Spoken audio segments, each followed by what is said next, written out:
पशुसंवर्धन विभागात मोठी भरती, पंकजा मुंडे यांची महत्त्वाची घोषणा।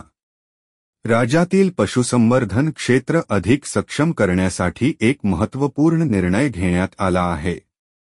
पशुसंवर्धन मंत्री पंकजा मुंडे यांनी विभागातील रिक्त पदे भरून कामकाजाला गती देण्याचा निर्णय घेतला असून महाराष्ट्र लोकसेवा आयोगाकडे तब्बल 2795 पदे भरण्याची मागणी सादर करण्यात आली आहे।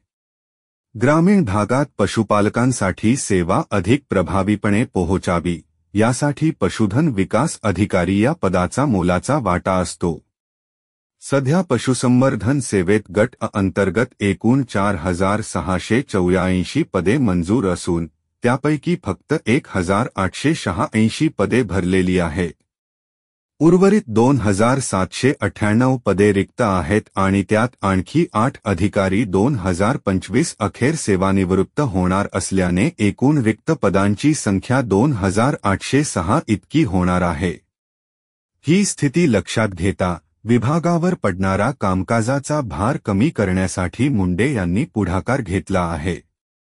विशेष म्हणजे यापैकी 11 पदे 2022 मधील जाहिरातीतील प्रतीक्षायादीतून भरली जाणार असून उर्वरित पदांसाठी नवीन भरती प्रक्रियेसाठी तयारी सुरू आहे।